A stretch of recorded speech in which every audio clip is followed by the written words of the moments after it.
Ladies and gentlemen, welcome to National Matters. I'm your pastor, Pastor Chiluba.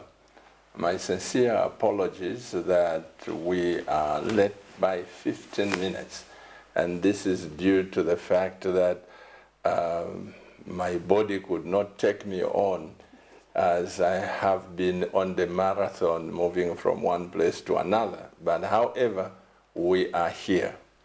And in the studio, I have a distinguished, honorable member of parliament, former Minister of Commerce, former Minister of Agriculture, is a distinguished person in this nation, a graduate from Harvard University. And this is no other than Honorable Bob SICHINGA. Welcome to the program, sir. Good evening to you, and also good evening to the viewers. Honorable, you have served as Minister of Home Affairs, Minister of Agriculture, and Minister of Commerce. Yes. What other portfolios? Well, just those two, but I've also just been Member of Parliament, a backbench, and served in committee chairperson in Parliament. I've been chairman of Public Accounts. I've also chaired Economic Affairs and Labour. I've chaired Education, Science and Technology. I've chaired Parliamentary Reforms. I've also been a member in the Budget Committee. I've been a member in the Delegated Legislation. I've been a member in Government Assurances. So those are the committees that I've served in as a backbencher. And for how long were you Member of Parliament? For 10 years. For 10 years? For 10 years. 10 years. And yes, and then I've been Minister for just over 3 years. My goodness. Meaning that you have this vast experience to run the government and how government runs. Tonight, Honorable, I had to invite you. I think among the many people that qualify to help us understand as lay people how the government works, how the economy works. You are among the brains that Zambia has to help us understand. Maybe as former Minister of Agriculture, let's begin from there as we look at the economy of Zambia. Right. There is this outcry that the inputs for farmers has not been delivered. We are in December now. And what is your view of the future of Zambia in terms of production and the harvest that we look forward to have? Thank you. Thank you for your accolades, and also I'm humbled by your kind words. I don't have vast experience. I have a fair amount of experience, and I'll share that as much as I possibly can with the viewership. But also to on the specific question that you have raised regarding the availability or the delivery of the agricultural inputs, I think that is a very, very important issue. I can speak to that authoritatively because I have been minister before, and I have gone through the challenges that that presents if there are any delays in the delivery. But maybe before I answer the question specifically, let's look at the reason why agriculture is such an important component for the country, hence the reason why it assumes such prominence in terms of the governments, and I'm talking about plural governments that have been in sort of running the affairs of our country. This country is essentially a mining country.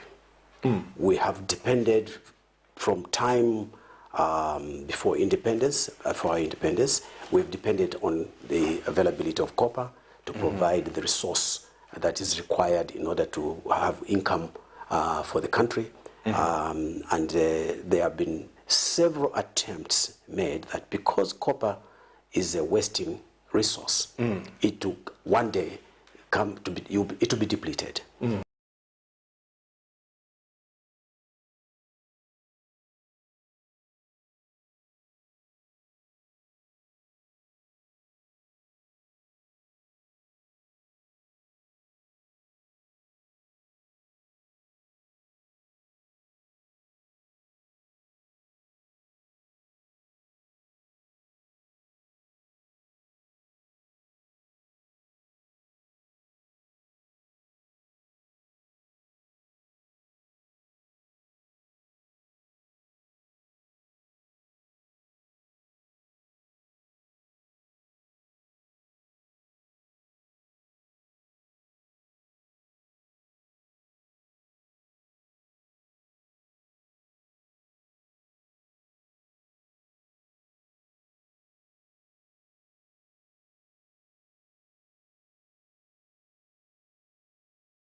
use agriculture as a means to overcome the poverty.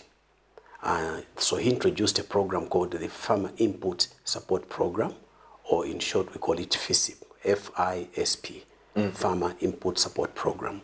This has become a major program as far as government is concerned. It is the largest program that every government that has come into office from President Mwanawasa's time to now, such that it has assumed great prominence because many people, 84% of our population, are dependent on it. Hence, it becomes an important issue for this. Now, why is the issue of fertilizers important, which you have raised with me? Because not all the arable land is capable of producing our staple commodity, which is maize, and therefore, in many instances, it is complemented or supplemented with the fertilizers. And there are two types of fertilizers. Number one is what we call the basal dressing. And the second one, which is the so-called top dressing or urea, which is normally put in when the crop has already grown to a certain extent. So these are very important inputs. In addition to the fertilizers, there is the issue of the seed. And this, to some extent, has been an error on, I think, on the government planning, or the governments of the day, in that we have gone to hybrid seeds. And most of the hybrid seeds, once you've used them once, you cannot recycle them. And if you do, the yield is not as good, right? And because of that, they become expensive. The productivity from those commodities is not as good. So this has become, therefore, a concomitant feature of the FISP program. That has been the fertilizers, the two types of fertilizers, the seed, and of course associated with that is the transportation of both the produce, the supply of the fertilizers, as well as the seed that has to go with it. So this, I think, is a very critical requirement in order for us to maintain that supply of that stable commodity called maize, which we have basically been using in our country as our stable food supply. So if you now come to the issue of why it becomes important, therefore, to supply on a timely basis, and you have asked me the question, we are only receiving it now. And I will just make reference to the time that I was in office. I went to agriculture in April, beginning of April, in 2013. That's when I was moved from commerce to agriculture. And I'm not an agriculturist. My young brother, Dr. SICHINGA, is an agriculturist, but I'm not. And therefore, my immediate concern was to look at what are the requirements in order to prepare for the season ahead of us, meaning that the 2013 to 2014 season for agriculture. What was it that was required? That was my job. And the major things are the ones that I've just mentioned to you, the acquisition or the procurement of fertilizers, seed, the transportation. And the time that I got into office, I found that there had been huge arrears, money that had not been paid to the farmers. That's the first thing that was a problem. And also the seed supplier had not been paid. That was a second problem. Thirdly, there was also the transporters had not been paid. So meaning that going into the 2013, 2014, we had these challenges of the procurement of the fertilizers, the seed, the transportation of that, paying the farmers in order to enable them to buy their additional fertilizers, because what the government provides to them is the basic minimum, shall we say. So that is what it took. So my major requirement was to see what we needed to do in order to revamp this. But I found that the price of fertilizers was extremely high. We were procuring, they were procuring at the time, the fertilizers per metric ton was being procured at $1,079 per metric ton. $1,079 per metric ton. And based on my knowledge as an accountant, as a macroeconomist, it was quite clear to me that that price was too high. It was too high because the money that had been allocated to the ministry were far too little to pay for the fertilizers, the new supply of fertilizers, as well as to pay for the arrears, to pay for the seed, to pay for the transportation, and also to make sure that the farmers had been settled. So the main thing that we needed to do was to look at this again. And I wish to say that I have with me some of these materials that we did in that particular period. I don't know if the cameras might be able to pick it. I had to prepare this document when I got into office. Are you able to pick this up? I don't know. Yeah, they are picking it. So this is very, very important in terms of explaining to our people the changes that I was proposing. And I will explain to you why that is important. Secondly, we prepared this brochure. We were going to make changes, and it becomes very, very important to make sure that the people understand what you're going to do. Most of the people are rural-based people. They are not people that understand things very easily. You're talking about cooperatives, and most of them are not very sophisticated, very educated people. So one of the things that I found necessary was to prepare these documents so that we could use them to explain to them what we were going to do. What were we going to do? That's the question that I need to answer in order to make the comparisons with what you have, the question that you've asked me. The requirement was as follows. The government, through the Food Reserve Agency, FRA, was buying maize from producers. Usually, in almost all cases, they were small-scale farmers, what they call peasant farmers. These farmers would, after they have produced, would then sell through Food Reserve Agency, who would then pay them subsequently for the supply of that their produce. Now, FRA, in order to keep the price of mealie meal low, was instructed or was being directed by the governments of the day, and I said governments of the day, to sell the maize they had procured from the small-scale farmers at a particular price. They were being instructed to sell that maize at a price lower than they purchased it, meaning that you were subsidizing the consumers. So that was not a loss on part of the government? Well, you hit the nail on the head. That was definitely a loss on the part of the government. That is part of what we call the subsidy. There was subsidy on the supply of the inputs. There was also subsidy on the part of the millers. My view as new minister was that I wanted to move the subsidy that was being offered to the millers and provide it to the producers. In other words, I should increase the number of bags, because that was a promise that the SATA administration had made to the people, that we're going to give you more fertilizers. So in order to do that, in order to finance it, I was moving now the subsidy that was being given to the millers, and I was going to move it to the producers. Why the producers? Because then that would encourage them to produce a lot more. And when there's more supply, the prices would adjust themselves downwards, and therefore it would destabilize at a lower price in terms of the meal that would be provided. To do that, I needed to explain, and this is how we ended up with these two documents, the video that was here, as well as the document that I've indicated to you. So this was to explain to that. Sorry, Honorable. You have these documents. I want to ask, Yes. I've never been in the government. Sure. The current Minister of Agriculture, Right, is he privy to this document? Yeah, these are government documents. They are in public domain. They're in public domain. And I'm coming to the point that you asked me, why are we receiving inputs only now? Frankly, I cannot answer that on behalf of government.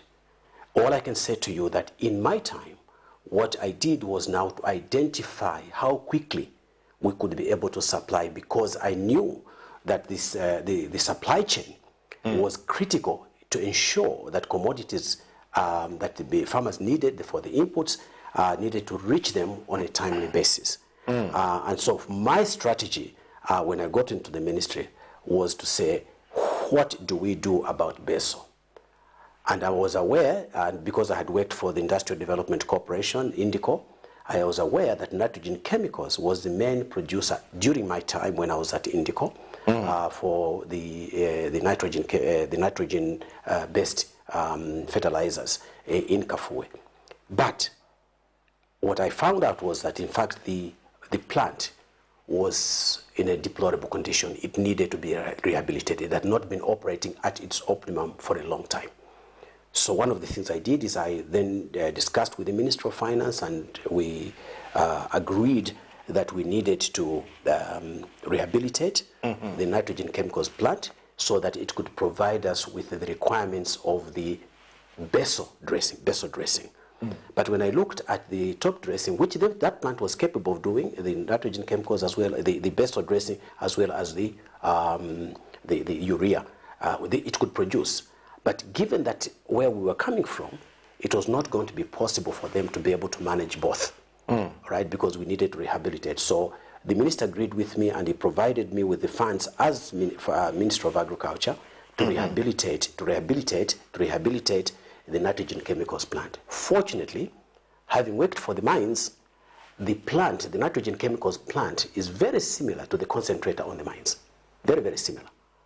All right, it works almost the same way. And based on my experience, having worked at Mufrira mine for 5 years, I was able to use that experience to see what we could do about that plant at NCZ, at Kafue.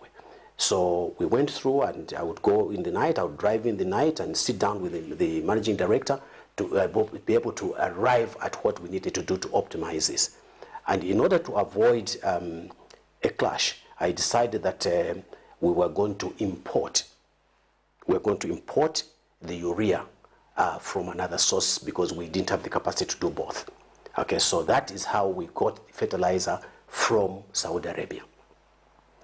And I want to tell you that this was looking around. The cheapest source always is Russia. Now, sorry, Honorable, I'll interrupt you. Please. Muchiwe mbatulanda chubulimi bwakale tabutaralika mwana. Mwandi. That experience you had was very good at the time. I'm looking at now how you, as an experienced member of parliament, a person who has served in government, on behalf of the Zambian people. Right. Now that the inputs are late, what next? Don't you see that we are going to have a high cost of living next year? It could be. There are a number of things that would lead to that. First and foremost, delivering fertilizers now, because the rains, fortunately and unfortunately for the delivery, fortunately that the rains have come on time. Remember, always in our country, the normal time for the rains is 24th of October. Absolutely. That's the first day. I wanted to say that. Right? Normally they'll start maybe September, all right, and then you have the main rains coming, quite a substantial bit coming in October, 24th of October. So it means that November really is not a period where you should be delivering, because it starts to rain.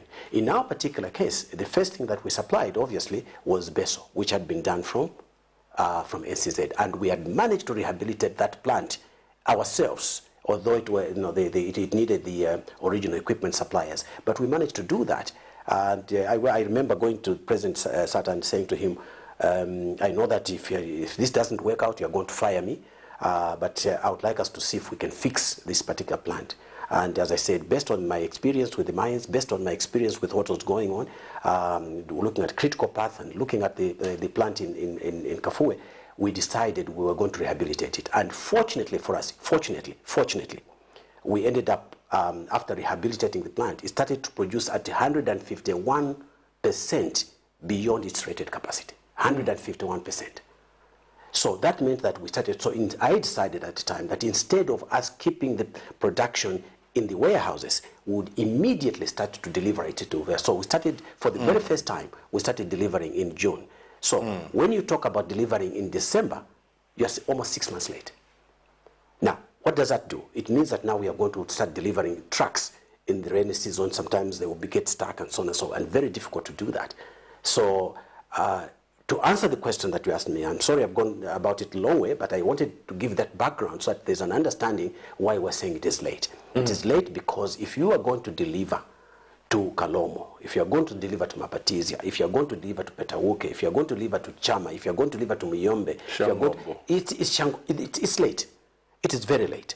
As to why this happened and so on and so forth, I can speculate, and I suspect pressures that were to look at specific suppliers.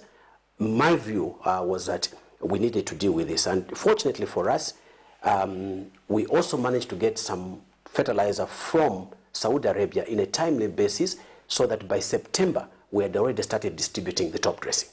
By September? By September. By September. We had started distributing that. And by October, before end of October, we'd finished delivering. The whole country? The whole country. I had to go to places like Serenja, I had to go to places like Nakonde, I had to go to places like Chipata, because we brought some of the materials through Malawi from Tanzania in order to be able to get on time. So for me, it was this was the mission. I needed to deal with this on a timely basis. Why I've asked this, Honorable, because man's basic need is food. It's food, yeah, definitely. I remember 1989, I bought a very nice white jeans in America. Mm-hmm.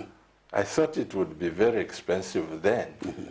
but it was so cheap, a white one, very nice. And I said to the shop owner, I said, you know, this is very cheap. Why are you selling things so cheap? That is me coming from Africa. This part, I yes, think yes. It's so cheap as compared to what we get it for. At home, yes. And the answer he gave me, it has never escaped my mind, right. Honorable. He said, Reverend, in America, there are few things that the government keeps in check. Number one, food. Yes. Every American is entitled to food. Things like jeans, it's an entitlement for any American. We like wearing jeans. Yes. But if you go in a suit shop, you get it high. They're different price, yes. Because that is now you are distinguishing yourself from the average man. Mm-hmm. Now, if the government of America and other, they look at food mm-hmm. as the major commodity for their people, mm-hmm. no wonder things are so cheap here. Different from here in our own environment. And this is why, Pastor, it is very, very important for us to appreciate that food, as you've said, is a necessity. It's an absolute necessity. There's no way you can sustain life without food. Mm. All right. And in this particular case, my view was that we also needed to digress. We needed to diversify our base away from just maize. We needed to get sorghum. We needed to get millet. We needed to get sweet potatoes. But also there are other places, of course. If you take places like Western Province, for instance, Lita, we take Luapula, for example, it is our bream that we need to have. So there are these other food commodities, bananas, pineapples in Northwestern, and so on and so forth. We have to have those. We have just to have those foods available to the people. Now, I couldn't do it between April and December. It was not possible to do all these things. So I needed to focus on those things that were priority. And by the way, we managed to get that fertilizer, which we were buying locally at $1,079. We managed to get it from Saudi Arabia at $388 per metric ton. And I've got the figures right here with me. It's just that the cameras might not be able to pick it. But we bought it at $388 per metric ton, which we had been buying at $1,079, meaning we were buying it at 2.5 times the price which we bought from Saudi Arabia. All right. Now, that enabled me to liquidate all the other payments to the farmers, to the transporters, to the seed suppliers. So I am asking myself, what could have happened, what could have caused the minister not to be, and the ministry, should I say, and the minister, to have not been able to get this thing on a timely basis? Okay. There are usually pressures because there are these cartels that they always want to have all the orders for the fertilizers and so on and so forth. And you have to fend them off. Which is what I did. That's why I went to Saudi Arabia and managed to get it at 2.5 times the price, lower by 2.5 times from what we had. Hence, we were able to supply more and on a timely basis. Let's go back, Honorable. Like I said, a lot of things that we need to ask, a lot of things that people need to know. The issue of mines. The mines. The management of mines. Today you hear, this Vitanta is in charge, the other moment, no, they are not, and all this. You have that mining background. Are we as a nation managing the mines well? No. We're not. Remember that whatever, and I chose that, when you mentioned this, I thought it might be a good idea. I don't know if the cameras might be able to pick. You came so armed. No, I just want to make sure that there's a probably. This is the so-called yellow book. Yeah. This is the budget. Okay, this is the yellow book. It has this particular one has got 1,804 pages. That's the budget. Okay, this one is for 2020, but all of them are almost the same. This is quite heavy. But if you look at the way it's structured, this part, I hope we can be able to show it. This part I'm holding on my right-hand side, all of this is expenditure. This is what we're going to spend the budget on. This part here is expenditure. This part here, which I've folded, this part here is the income. So this is the income. What I'm saying to you is that if this is all you have, and this is what you're going to spend it on, okay, you need to raise more money to be able to meet that expenditure. Because in here there's capital expenditure, there's recurrent expenditure in terms of running the government and so on and so forth. There are the programs that we are running, including FISIP. It's all in that expenditure. Therefore, it becomes important to safeguard your sources of revenue. Where are the sources of revenue? Which are the major sources of revenue? It comes mostly from the mines. It should come from the mines because that's where your bulk of your investment is. It is coming from manufacturing, from profit and loss taxation. It is coming from the produce, what they call the gross domestic product, the GDPs, that are coming from the production, the manufacturing, and so on and so forth that we're able to do. So I've just done this 1,800, and this is what the members of parliament spend their time looking at. And this is my training. I am an accountant. This is what we do. We look at income, we look at expenditure, we look at how to control it, how to manage it. So to come back to the question that you've raised, I was Group Financial Controller in ZCCM up to 1986. That was my job. And then I became controller for reorganization of the mines because we had RCM and NCCM joining to form ZCCM. So you needed somebody to coordinate the reorganization, and I was in charge of that as well as management information systems. So my job was to ensure that the income that the mines were generating were at maximum. At that time, both RCM and NCCM were owned by government to the extent of 67% ownership. Therefore, whatever income you are drawing from the mines, you could then decide how you wanted to use it. Why? Because the bulk of it was in your hands. 2/3 was yours. So whether it's mineral royalty tax, whether it is income and expenditure, profit taxation, it was in your hands. You'd have to decide. The government decided. Now, since 2000, there was the privatization of those mines, which were ZCCM mines, both RCM and NCCM formerly.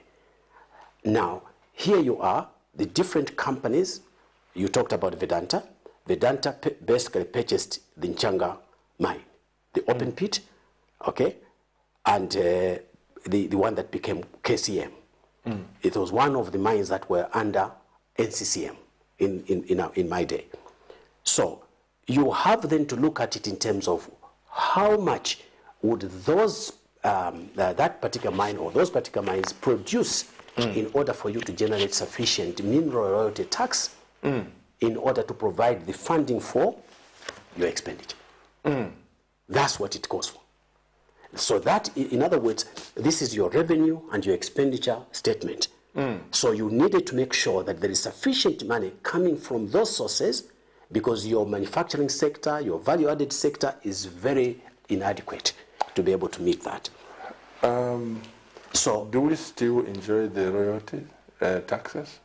The royalties, this is one of the debates that has been going on, as you probably know. It was reduced from a high level to only 6%.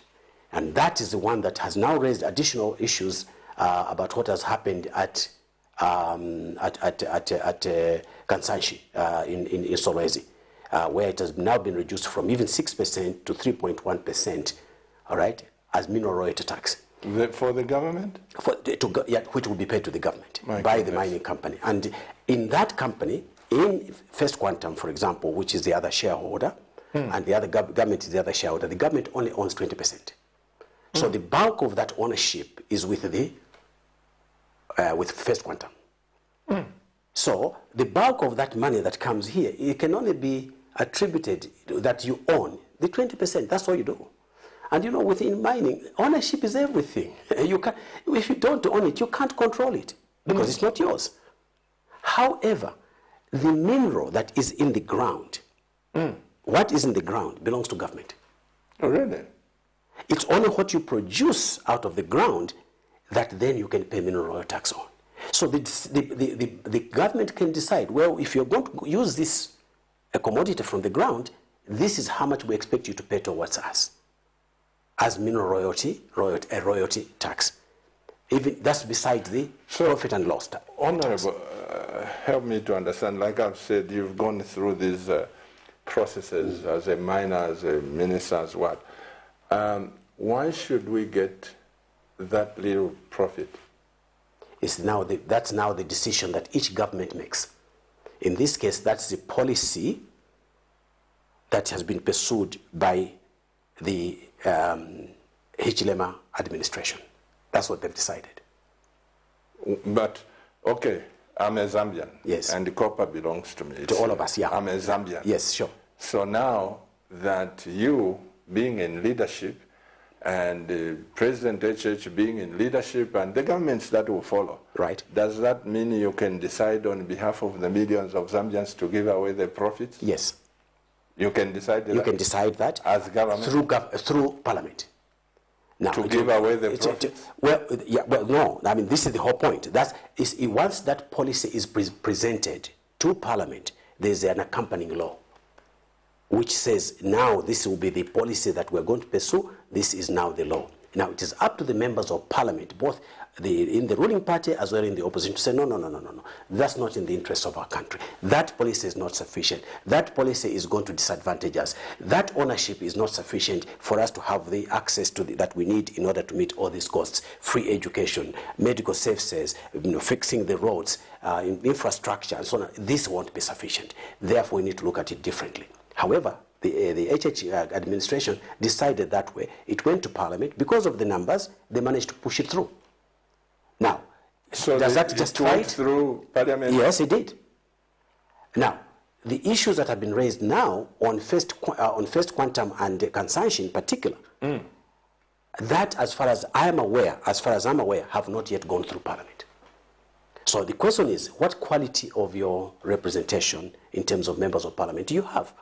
Are they interested in safeguarding the national interest in that particular manner, because they understand that they need all this money in order to do that, instead of relying on deficits, relying on other countries to support us, and so on and so forth. So that is the main thing. That's why when people are electing their members of parliament, they have to elect people that are knowledgeable. When they're electing the president, they must elect a president that really comprehends what it is that he's going to do. And that's why we want this manifesto to be presented to the people of Zambia. Say, when I become president, when I become minister, when I form government, this is what we're going to do. So that must be evident right from the word go. Why? Because it has got exactly what you're raising is important, because the members of parliament act on behalf of the people of Zambia. Whether they're in the opposition, whether they're in the ruling party, they all must work towards that. So now, Honorable, sorry, I'm being inquisitive. No, that's I should have asked this outside this program, but for the sake of the people. Now, to be a member of parliament, even if the motion which has been tabled is not in the interest of the majority Zambians, because I belong to this party, I just have to vote? That is part of the problem with our democracy. Because there are controls about how you align with your ruling party. In the earlier parliaments, and I can say to you, there were individuals like Chindoloma, for example, Tonto Chindoloma, Mukupas of this world, those of us who were in the opposition, myself, Deepak Patel and others. we could stand up and say, sorry, we are not going to allow that, knowing very well that once the count is called, when you say, those who agree with it say yeah, you say yeah, and those who say nay, you say nay, So they say, no, the yeas have it. You say, no, we want the vote to be taken. We want to let the record show that we have disagreed with it, even if you win, even if you've got the numbers. So again, it depends on the quality. For example, the Chindolomas of this world, Chindoloma could stand up against MMD, and he was in MMD. He would say, sorry, this is not in the interest of the people that I represent. So, but also the people can put pressure, the people, you and I, the media and everybody else can put pressure on a government and say, sorry, what you're doing is wrong. It's not in our interest, and we're not going to support that. So one is hoping that through discussions and the debates like that we're having right now, we can conscientize the people, we can alert the people, we can educate the people so that they are understanding of what is taking place. Because I mean, this is sophisticated stuff. I mean, I took 5 years to qualify as a certified accountant. So that is going to take time. I took another year to qualify as a master's in business management from Harvard Business School that you are making reference to. So it takes time for us to understand that. And so the important thing is that the rules that apply in these political parties are such that sometimes they constrain, and in most cases they constrain even the members of parliament who would like to say no, but because they think they'll be kicked out of their political party, they acquiesce, they concur, they agree with what is going on.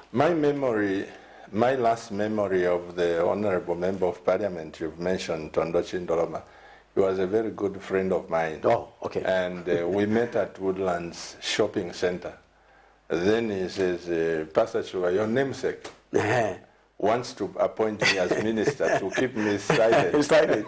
And he refused. He refused. I remember that. He says, I refused because in Zambia, when you talk too much, once you are given a position, you go under the bridge. That's right, yes. And that was my last conversation. Yeah, unfortunately, he passed on a very, very strong representative of the people of Luapula. Absolutely. Now, it takes me to what I want to bring here, Honorable. I've seen that even in those NGOs and those who purport, some people, they talk and criticize the government a lot for positions. Yes. Once they are given a position, appointed, even in human rights, even in this... which mattered a lot before, yes, it no longer matters. Once you are given, you'll be in the election department, you'll be in this, the voices go under. Why? Personal interest. Survival. I need the job to look after my family, and so on and so forth. So there are only foolish people like myself who speak because they believe in it, that would probably raise the issue. For the people. I don't know about that, but let's just say that people that maintain a particular position because they believe in it, they believe in its philosophy. And I worked for the mines, and to be honest with you, for the years I spent 10 years working for the mines. And you know, one of the things that one does is to develop certain areas of focus, and you don't want that to be spoiled. And the mines were a very, very strong training ground for most Zambians. I mean, they are a very good training ground. I cut my teeth there. I qualified in '74. So by the time I was working for the mines from 1977 to 1981 when I was at Mufulira, and then up to 1986, I was already a qualified person. So maybe it was because I came from outside the mines. But having said that, the most important thing is for one is to be clear in their minds what it is that they stand for. One of the things, Honorable, sorry about that. One of the things I can assure you is that I've not been in a mine. I went to Chirabombwe, Kasumbalesa. Yes. We went to Lubumbashi, I think, not Lubumbashi, between Lubumbashi and just last month. Just as you leave Chingola. Yes. There is a mine this side, I don't know what mine. As you leave Chingola, you go down. You mean on the right-hand side? On the right-hand side, as you are going to Chilabombwe. Yes, I know the one you talk about. And it's not a separate mine. That's part of Nchanga. That's part of Nchanga, the open pit. You know, it looks like there's a hill. Correct. That's the dump that has come from the underground. That has come from the open pit. The amount of trucks I saw carrying dust. Yes. You mean the ore? That's it is the ore. Yeah, it is being ore. exported. That's the amount of trucks. Right. I said, why would the government allow these trucks to carry that out of the country without processing it? Well, help me to that's the major. that. Well, that's the major issue, and to some extent, I want to apologize if I offend anybody. But the truth of the matter is that unless you've worked on the mines, that understanding is not there. You observed it, and you are probably one of the few that observe it. The truth of the matter is that unless you process, unless you manufacture, you do a finished commodity.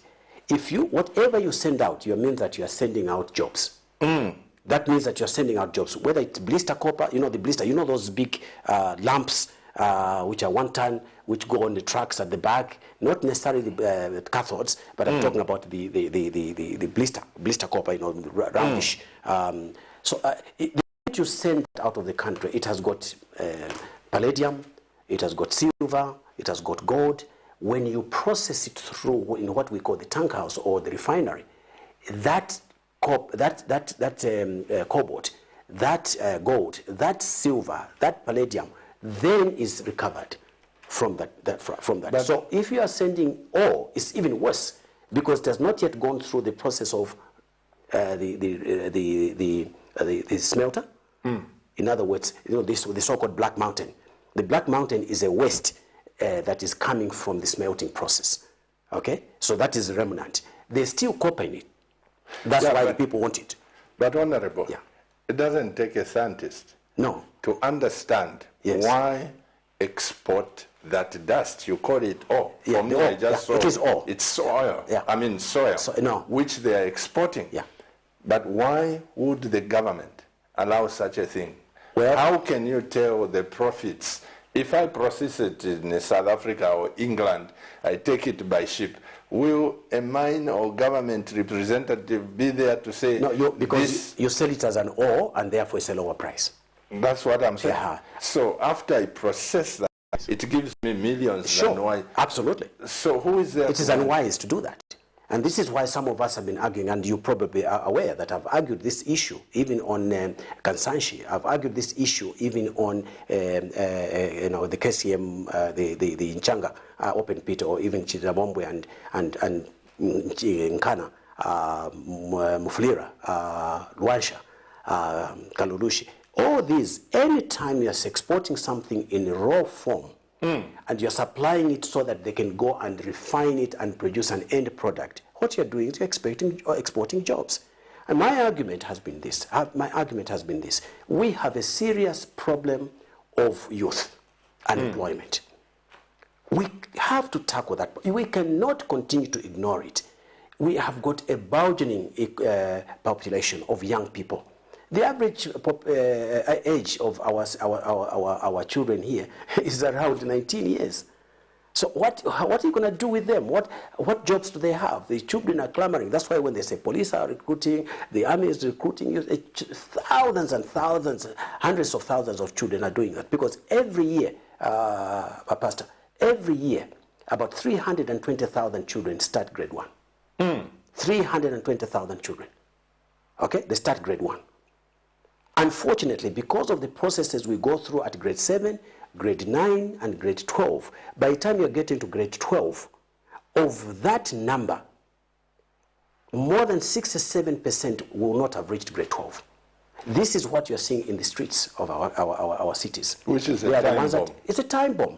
In fact, it's happening right now. What do you do with the children that are washing vehicles, the ones that are jumping on the minibuses and so on and so forth? And that's why even from a political point of view, the issues of violence is normally perpetrated by those guys because they think unless I use physical, I'm not going to have an opportunity to get my portion. Help me, Honorable. I have more questions than answers. Please, let's discuss it. I think it's very important for us to make people understand what the challenges are. Even our colleagues that are running our government at the moment, they need to appreciate this because we are all concerned. Corruption is namely named at individual level. Right. If I corrupt somebody to get this license, that license, it will come out in the newspaper. Pastor Chiluba caught in corruption. Correct.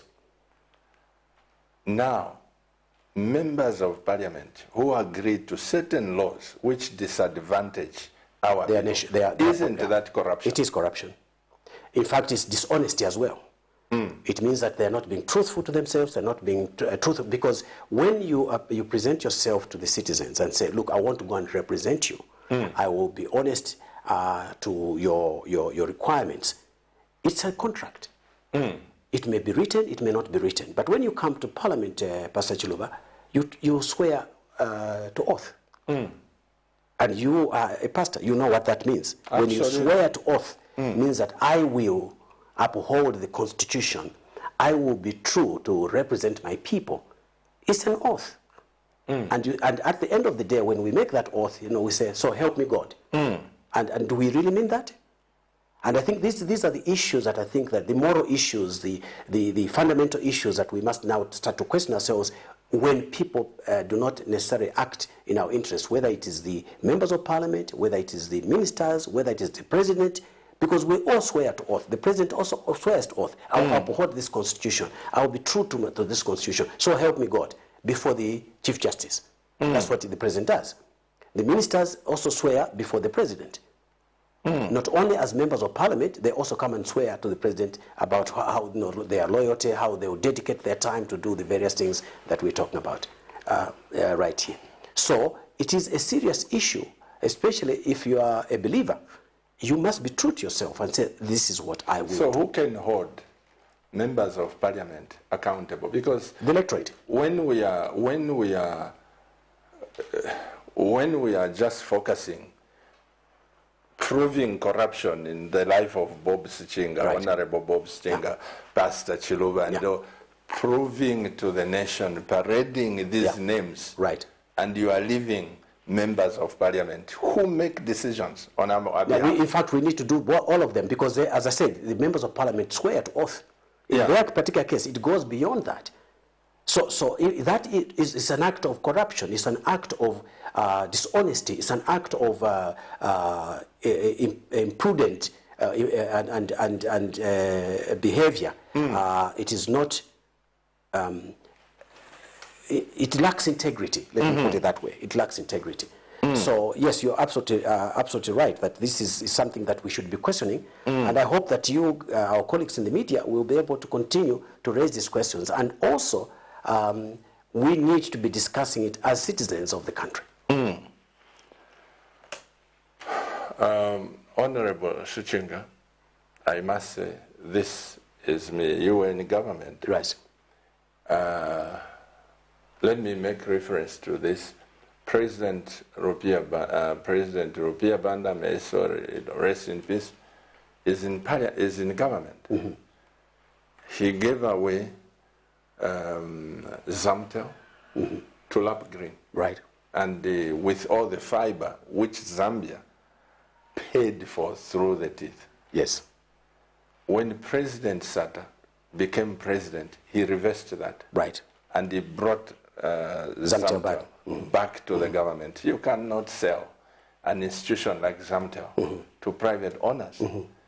And what is going on in the mines here, Honorable? Right. I drove to the copper belt. The trucks that I was seeing going, damaging our roads, and we get 3%. It's very unfortunate. Well, I think that I think Pastor Chiluba, I think it's important for us, and I totally agree with you. Because I worked on the mines, I understand how painful it is. Because the best part of my life, I was 28 years old when I went to work for the mines. I left when I was 38. So what I'm saying to you is that it is important for us to question any government that comes to run our country. On what they are going to do with the assets of our country, because that's your source. Remember what I've just shown to you. That's your source of revenue. Without that, you have to go to IMF. Without that, you've got to go to the so-called cooperating partners and saying, look, can you help us? Help us. Help us. When you have you've got the ore. You've got it in the ground. It is yours. It belongs to you. Why would you give it away? Why do you give away family jewels? This is another question I was coming to, Honorable. Right. During, I think 2 years ago, right, I had friends of mine who are Christians.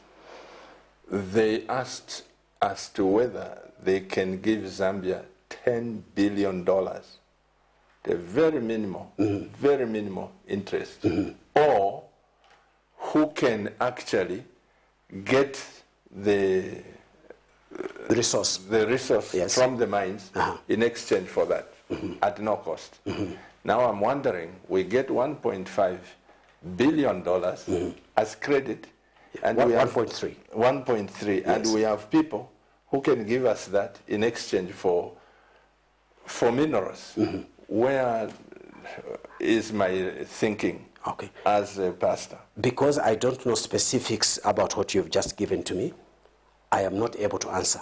I think that the people that would be able to answer would be the officers, the ministers, the president that was in office at the time that this was being offered.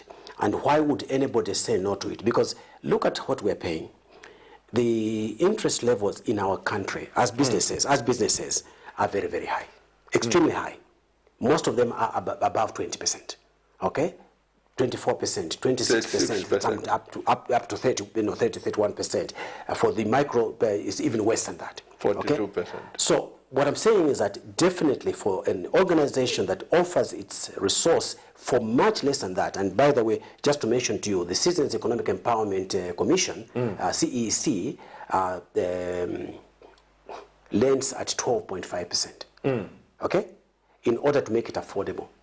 So somebody who is offering to us at less than that, I mean, if I was in a position where I was having to make that decision, I would rush for it and say, But Honorable, you've been a minister, you are exposed. You can't tell me that you can't go window shopping to organizations and countries. We should be doing that. Me, I'm a pastor. Yeah, sure. Those opportunities have come through the organizations that you associate with. Church, yeah, sure. The people that are, right. And I don't want to mention names. Yeah. I've brought letters from there and said, deliver this letter. Yes. Whether they've reached the intended person or not, documentation, everything. Maybe we should make a company then, Pastor, that lends at these particular special rates. Then we don't have to get people involved, because what is going to happen in that particular case, I can tell you this straight away, there's going to be corruption. I can tell you that right now. There's going to be corruption. Okay? Because the guys now say, all right, I'm in a position where I can influence, I can decide, I can do this, therefore I want to take advantage of that. So if you have a deal like that, look, I'm a consultant, so please make it available to me. We can now go to the market and sell it at a much lower price, and then we've got obviously a capital market. But it's the government I'm talking about. You were talking about the government because probably they wanted an assurance from government, what one would call guarantees that are required. Would you say, so I would be very surprised. I would be very, very surprised that somebody could turn down 10 billion when you are looking for 1.3 billion. It surprises me. Would you say, Honorable, the president has been fighting corruption so hard. Would you say it's finished in this UPND government? Far, far from it. And I think that, in fact, just today on social media, there has been one of the members of the UPND that was complaining about continuing corruption and so on and so forth. And certainly, far from it being dealt with, it has not been dealt with. Let's be honest about it. Let's be candid about it. Even with the best will in the world, whatever the desires and the intentions of the president might be, we're not there at all. Far from it. The health sector you left. The health sector is a good example. President Sata was in charge. Yes. You people began to turn the health sector around. Yes. Today, are you aware that people are crying that there is no medication? Maybe you are not aware. I am very much aware. In fact, this was a debate on a report that was done by parliamentary committee last week. It was being debated last week. I think it was last Thursday, Wednesday, Thursday, or Friday, one of the three, at which that committee, which was in fact chaired by a member of the UPND, okay, it came out very clearly. It was a professional individual that was chairing that, and it came out with the recommendations that for instance, the medicines were not in the hospitals, they were not in the clinics, they were not in the health centers, they were not in the teaching hospitals, and this was an outcry. It has never happened before. So yes, you're absolutely right, and I think that there is, if we are possible, there is a clip that I think has been going around, and we can make that available, at which the former minister Chitalo Chilufya was raising that particular issue as an opposition member. But the truth of the matter is that I think every member of parliament should be concerned about that, because every constituency has got a health center. Every constituency has hospitals, level 1, level 2, and obviously provincial hospitals. So there should be that should be a source of concern. That should be a matter that should be of deep concern to everybody. That we do not have the medicines in the hospitals at the moment. And then you also don't have fertilizer arriving on time. It's a recipe for serious problems ahead of us. If you were president, which I'm not. Yeah, which are not. You are not. If you were president, two things quickly before we allow the people to help us analyze this issue, our economy. This is my nation. I have no any other nation. Right. And so when I speak, Honorable, I speak with passion. We share that. I am affected. The church members are affected. Correct. My family members are affected. Everyone is. So I have no any other country I can go to express my views. Right. And thank God for the Constitution of Zambia, which allows the expression, freedom of expression. Right. If you were president, if you were in the House of Parliament and all this, what would you say to us?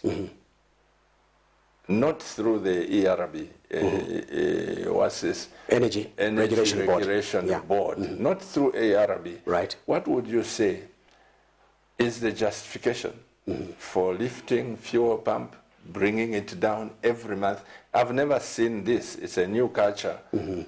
What is that? Because you fail to plan, even me in a small way, to run this television station with my wife.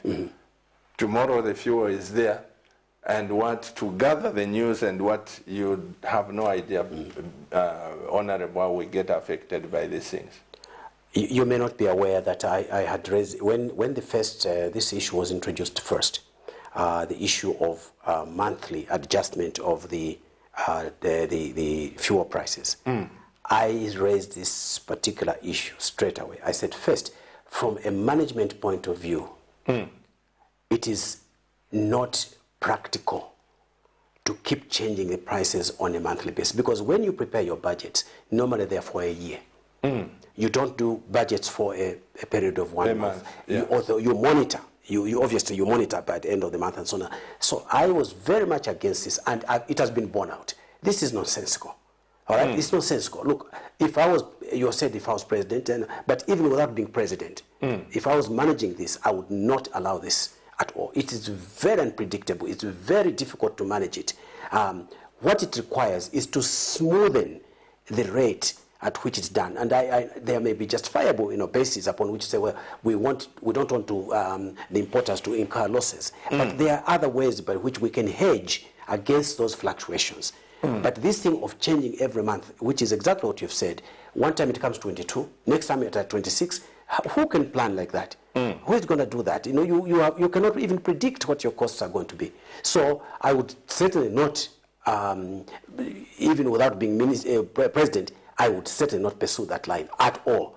Let alone if I was president, I would not allow that at all, because it's unpredictable. It's clumsy. It is not. You cannot manage it well at all. For the reasons that you have already stated, it's very, very difficult indeed. And that's why things like exchange rates, things like the inflation must be maintained at a particular level or managed to a particular level so that we avoid those fluctuations, because they are very disruptive. So would you say the technocrats are misleading our president or the members of parliament for them to consent, and what if us, who are just pastors and people interested in seeing the betterment of this economy can observe that this is a new kind of arrangement where you are just on a monthly basis. Every month you have to. Yeah, I think that even a lot of people that are consumers and otherwise have raised that particular issue. And I think that the government, it's about time government listened and said, what do we do? Even the ERB, they're human beings like every one of us. They are training, their skills, their experience, and such that they can see how they can manage this much better than it is the case at the moment. So I would certainly say to you that I am very discontented. In fact, I knew it even before it happened. Working for the mines, the mines procure a lot of fuels, especially what we call heavy fuel oils, FHO, for underground operations, as well as for the vehicles that are being used on the mines. Therefore, we were involved with a lot of procurement, and I can tell you if I was procuring on the basis of these fluctuating prices, it would be very difficult to manage it, very, very difficult. So I've said it before, I'll say it again. I think it's ill-advised to do it this way, and I'm talking as an accountant. Yeah. Finally, like I said, two things. There's so much talk about the sale of the presidential jet. When that jet is bought, is it for the president, is it for the State House, or it's for the government of the Republic of Zambia? And who has the final say to say sell it or don't sell it? Any assets that are acquired by the government of the Republic of Zambia, whether it's a department, whether it is a ministry, whether it is the defense forces, whether it is a parastatal, and so on and so forth, they belong to the government. And remember, the government has got three arms. There is the government which is the executive arm, there's the government which is the judiciary, there's the government which is the legislature. These three. Okay? Now, whatever asset is acquired, it belongs to government. However, if it goes to a particular unit whose operations are of a confidential nature, like the military, just as an example, then of course there will be specific rules that govern how that asset is done. However, in the Constitution, and if you may just allow me, just very briefly, it is very clear in this. I've just brought a copy of the Constitution. I hope that the. That's why I said, Honorable, you came armed. Because we need to be guided. Everything in government is governed by law. Every single thing. So it says to us here, and I'm just going to quote it from the Constitution. It is Article number 210, because it's a Constitution. It says that a state organ, state institution, and other public office shall procure goods or services in accordance with a system that is fair, equitable, transparent, competitive, and cost-effective as prescribed, meaning that you must have a law. All right? Then it goes on to say in sub-article 2, it says a major state asset shall be sold, transferred, or otherwise disposed of as prescribed, subject to the approval of the National Assembly, signified by a vote of at least 2/3 of the members of Parliament. That's what it says. In sub-article 3, it says, for the purposes of this article, a major state asset includes a parastatal and equity held by the government as prescribed, meaning there has to be a law. So in this particular case, we are also governed by a law which is supported by, is guided by the Constitution. It's called the Public Finance Management Act. I hope they speak that. So this law, okay, says to us that in 44, it explains now the details. How do we do it? How do we do it? So in 44, it explains to us how it can be disposed of. So to go back, and it's in 44 and also in 45, depending on whether you're a parastatal or whatever. So here it talks about the disposal of procedures for public assets and stores in public bodies. It is also included right here. Oh, it's there? It's there. So nobody can just sell things willy-nilly. No. There has to be a disposal committee. Not even the president? Not even the president. Because the president is governed by law because he has taken oath. He has said, I'll uphold the constitution, meaning this constitution, which is supported by these laws. He's not above the law. So the issues that are before us, you talked about the aircraft here. That aircraft was not purchased like the current, the one that the president is using, the Gulfstream. This Gulfstream was purchased through the mines. So this one is managed basically by the intelligence.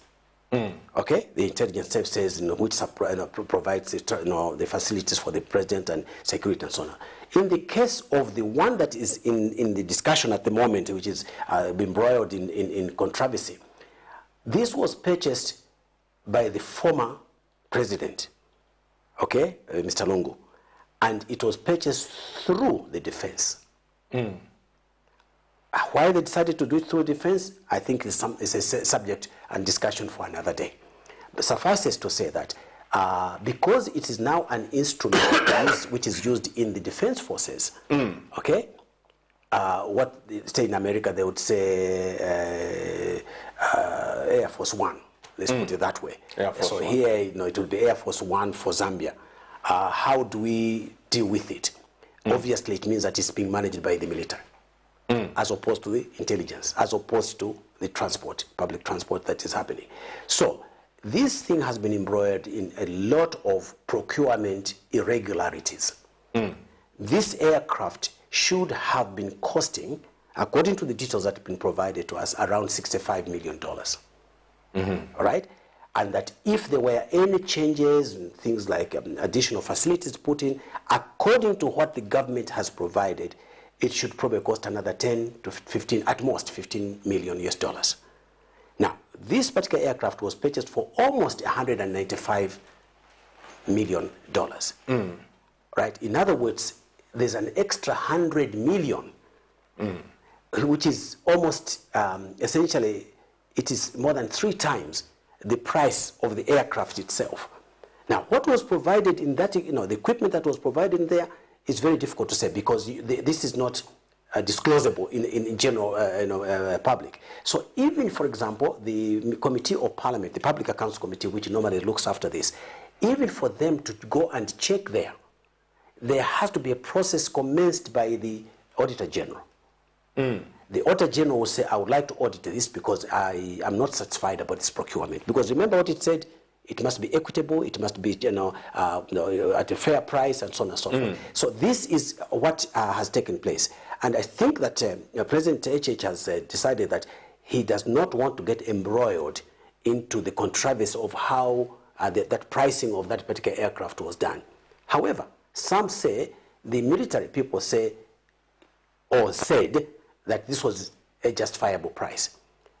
Personally, I would tend to agree with President HH that I think there was a huge scandal involving the procurement of this aircraft where a lot of money was siphoned out of the system. It was not value for the commodities that were put on the aircraft. Why? Because I'm a forensic auditor. And I can tell you, I used to sit on the board of Mines Air Services, who purchased the Gulfstream, the one that the president is using now. Okay? I used to sit on that particular board.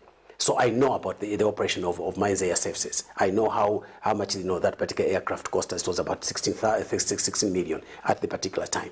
So I know the prices of these items. So to talk about purchasing, even if it's a Gulfstream, 650G, which is long range, I think it's an ER, it's an extended range, which can go much further without refueling, which is the biggest problem, of course. The current one is small, and because of that, it probably can get to Dubai without refueling. But by the time you get to Dubai, you must refuel. If you are going to United States, you must stop over in London. From there, you probably can cross there, in 6 hours. That is the challenge. That's the challenge. Yeah, the challenge. It's a challenge. It's a Gulfstream as well.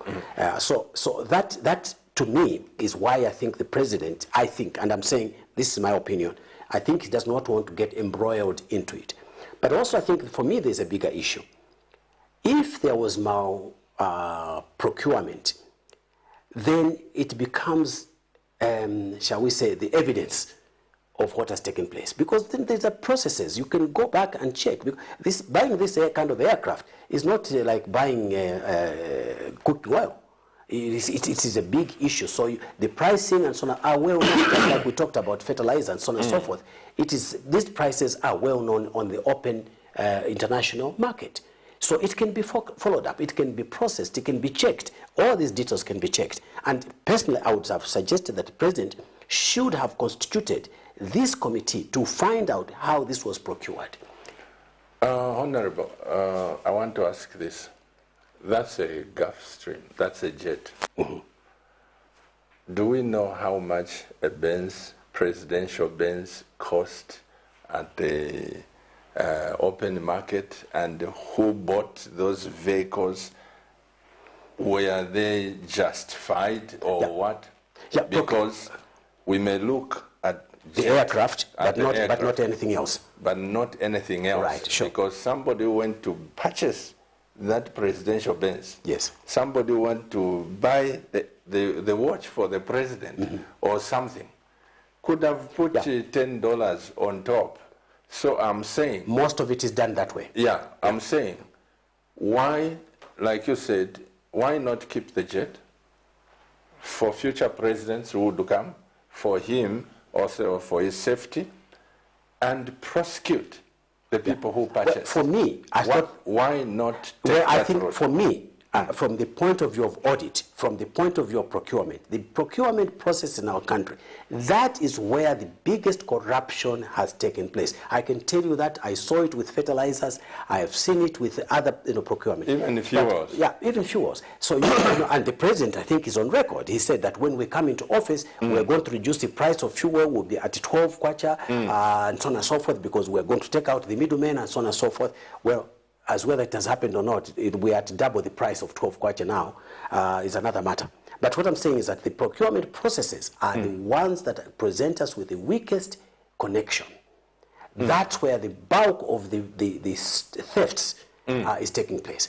But the price of Mercedes-Benz, the price of GXs, the Toyota GXs, the price of the aircraft, the price of most equipment that is purchased for government can be verified. You may remember that during the President Kaunda's time, there was a SGS. They would verify a commodity before it's exported, all right? And say, yes, this is a valid price, and yes, there's been the correct amount of profit margin, because business is about profit margins, but it's a question of how excessive is it? And that's why you end up with tenders, so that they can compete and you can see which one is the best offer. And we've had cases, for example, if you're talking about motor vehicles, Mercedes-Benz, we know that Mercedes-Benz is only done through certain agents. Yet you find that somebody who is not even an agent for Mercedes-Benz is offering a price lower than the Mercedes-Benz. It's just crazy. So I think this is a very important issue that you raise, and it's not just about one item, it's about the whole procurement process. And this is where the stealing and the thefts and the corruption has been taking place. Well, dear Cabinet TV viewers, I'm your pastor on this national matters. We have just scratched the surface. Let me look into this camera and just let you know that Honorable Bob SICHINGA, myself, together with yourselves, are searching for answers. Zambia is a better country, and I believe with all my heart that when we stand together united, we can fight the elephant and kill it. But if I go alone, I'll be killed even by a young buffalo. I am saying this because Zambia is a great nation. You were born for greatness. Zambia is a great nation. Feel free to contribute. The lines are now open. Those of you that have been sending the messages to us, I appreciate, and I would encourage that you actually let us know what you feel. And when you contribute, make sure that you are within what we are discussing. Don't bring us to issues of how much is okra costing, because we are not at the marketplace. Can Zambia be a better country to live in? Can we get united and just deal with issues that are cardinal? Of concern to all of us. As we are waiting for the phone calls, Honorable, update me. As government, when you come in, you provide to us policies. What are some of the policies that we have in this case? That would do what in terms of the policies? To get well, it's mostly it will be, yeah, in this particular case, I think that the HH regime has basically been focusing on the economy. The economy. The economy. His promise was that, look, I would like to sort out the economy so that it can generate the incomes that I need to make Zambia a better place. So my understanding from what he is seeking to do as our president is to try and ensure that there's efficiency, there is he will ensure that there is a thriving economy, that the citizens participate, that we lower the costs of doing business, and we lower the costs of running the government. Those are the policies, the various policies, which come through the budget, through the, and you know, I've got a copy of the laws here. This is what we call the National Planning and Budgeting Act, which gives us a framework around which we can do all those things, whether it's the laws of the country or it's the policies of the country, the sources of revenue and how we should expend it, how much we should expend on capital, how much we should spend in specific areas, education, how much we should be spending on agriculture, how much we should be spending for health, and so on and so forth, infrastructure. Those are the things that are governed by the law. So nothing in government is done without the law. So the policies that you are referring to for the HH regime is basically to try and ensure that it becomes efficient. As to whether they're achieving that or not, I think is the question that is before us to discuss. One of the things, as we are waiting for the callers, Honorable, when you were in government and in previous governments, I've noticed that people, before they get into parliament, before they are appointed into offices as ministers, as PS, they are easy to access. Yes. But the moment they get there, it becomes very difficult to even find the PS. Or why is it so? Some of it, Pastor, is as a result of the busy schedules they run. But some of it is because they don't want to be held accountable for the promises they made. Because they find that when they go inside, the circumstances are quite different from what they were expecting. Maybe they expected to earn more, which is not happening, or they have not been able to fulfill the promises that they had made to the people. They are owing people money, and so on and so forth. These are all factors that come into play. However, I think that is a general statement that you've made. There are people that also are able to access. The challenge that I see also, especially for ministers, is that... Let's pick up this call, Honorable. There is a call. Hello, good evening. Good evening, Pastor. Good evening, sir. What's your name and where are you calling us from? This is Satras Piri from Lusaka. Yes, Mr. Piri, please go ahead and contribute. Good evening, Honest. Hi, good evening to you, sir. How are you? I'm right. Thank you. When I look at you and the pastor there, you have people that I hold in high esteem. Thank you. I'm one of those youths that contributed a lot of patriotic funds to be in power in 2011. Right. When you were in the forefront organizing with our late president, Mr. Michael Sarkozy. So rest in peace. Thank you. You played a very big role. When quite the person is playing a big role, and superstars like him, who come out here like this, most of them just want to entertain politicians when they come to their church, just leave a donation and what they can do, then they leave. After that, they don't look at the welfare of the citizen at large. But the route that the past has taken is a very good one. He analyzes things, and when they are bad, he says this is bad. When it is good, he says this is good. Equally, same goes to you. Thank you. I think in 2016, 2021, I never supported the Patriotic Party. My memory says me like That's correct. yeah, if you do what you did, looking at what you did for the party. What brought our party down was the mindset of me, I'm a founder, I'm a senior member, I'm a true grid, without looking at the plight of the people. Right. I like the way you're analyzing things. I think if my memory serves me very well, you were supporting the UPND at some point in time, but today I've heard you saying the truth about the mistakes connected. Right. So these are the leaders that we want, the parties that we can look at as young politicians. Mm-hmm. So I appreciate your effort. Thank you. Continue calling a spade a spade. Right as of now, things are not okay because even fertilizer in some areas, it's all over social media, it's public domain. They are sharing what we call medals. Yes. This issue of increasing in order to reduce, it's killing us. That's correct. So, that is correct. We are not moving at the right trajectory as a nation. No. Today they just approved the new tariffs for ZESCO. It's not everyone who can manage. You, someone who comes from the financial background or maybe the accounting background, you understand what I'm talking about. Absolutely and correct. Understand what he's talking about because in his church or in each and every church, there are all kinds of people, there are all types of people, middle class, those that are not doing well, upper class, and those that are rich. So that combination that I'm seeing on the television is the best. I wish and hope some members of the UPND are watching so that they can get and understand what people are going through. Mm. Like in my constituency where I come from, people now are crying. There is that today, it was a planned settlement when they were starting it up. I think if you remember very well, it was coached by the MMG cadres in 1998, 1999, and 2000. Right. That is how that is the day Scott Barreview was born and touched now to, which goes up to Salama Park.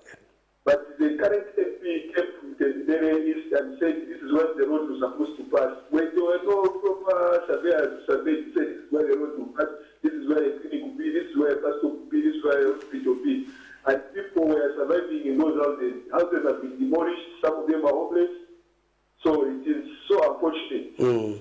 These are things that we should be looking at. I like policy. So Right. Thank you very much, Honor, for continuing with the same spirit, and thank you, Pastor. Thank you so much, Mr. Piri. Thank you so You've much, heard Mr. Mr. Piri's contribution. Absolutely. What's your say, Honorable? Well, I think that we need, well, Pastor, you know as well as I do, the things that we say, they always live after us. Mm. And this is why the politics of appeasement cannot survive. Mm. We need to be truthful, and as Mr. Piri has rightly pointed out, I was deputy president of UPND from 2001 to 2005. I was deputy president of UPND. I was responsible for economics. I was responsible for politics. Mm. But if it is wrong, it is wrong. Whether it is done by UPND, it is done by PF, it's the same. Even with PF. The reason why I did not support them in 2016, because I did not believe that the manner in which they were going about it was correct. So President Sata had asked me to assist in the process. Even for him, I told him, I said, sir, with due respect to him, not to the dead, I should not speak ill of the dead. I used to say to him, sir, you are unpredictable. I don't want to work for you. No, but SICHINGA, this time I'll be listening to what you are going to say, because I believe that what I say today must be my bond. It must stand the test of time. Mm. That's why I did not support Mr. Lungu, because it was wrong way. And you saw the consequences of it between 2016 and 2021. You saw what happened with the economy. It's because that is what happened. Similarly, even as I supported UPND, it is because of the statements that were made, the projections that were made were right. So we need to support what is right. If they fail to do that, we must also say sorry. Let's speak it's up. Not correct. Let's speak up this call. Hello, good evening. Good evening, Pastor. Good evening good to you, evening, sir. What's your name and where are you calling us from? I'm Mola from Kitwe. Mola? Mola. Mr. Mola. Mola from Kitwe. From Kitwe. I think I just want to touch on a few issues. I'll just get straight to the point. Right. Yes, sir. I think you spoke about the mining industry. I think where we got it wrong was on privatization. Yes. I we need to go back to that. And even if you got any economic genius right now, you know, law is law. Mm. Because we signed those agreements. And we tied our hands. So whether you like it or not, the current government, or for me, I don't blame the current government. I blame it on privatization. But the time we are privatizing, you know, we should have taken the Botswana route, where it was a win-win situation. But it's like we gave away our God-given natural resources, and we are paying the price today. Correct. Then getting back, when I look at the agricultural sector, I think right now, the agricultural sector needs a lot of sensitization. Right. And a lot of planning. Because, you know, we have been talking about agriculture, I don't know, for over 15 years, to make it the backbone of this country. But nothing has happened. So we need to make it, we need to sit down, let's have a round table discussion with the people like SICHINGA, and many other experts. And see how we can make agriculture, not make agriculture to be the backbone of this country. Because there are a lot of things you can commercialize, not just maize. There are a lot of crops you can commercialize in this country in which can go. For any information, in 1999, there's a research that was done in this country, and they found that Zambia, a lot of crops which are grown in Africa can be grown in this country because the climatic conditions can support those crops. Yes. And the conclusion was Zambia can feed the entire Africa. Now that report is like it was just shelved, and people business as usual. So we need an attitude change in the country. If this country has to be developed. Thank you. Thank you, Mr. Mola. I want to ask, in line with what Mr. Mola said, I'll go back to the example I gave. Right. When President Rupia Banda gave away Zamta, Yes. President Sata came and reversed. The question is this: from the little knowledge that I have and the information I have, is that when a government comes, if this mine was given wrongly, or if this thing was sold at a low price, the government can go back to Parliament and enact the law to take over that asset. Am I right or wrong? You are right. The challenge that it has is, first of all, I want to acknowledge what Mr. Mola has said. Okay. Because in 1999 and 2000, I was in the opposition. I was an independent member.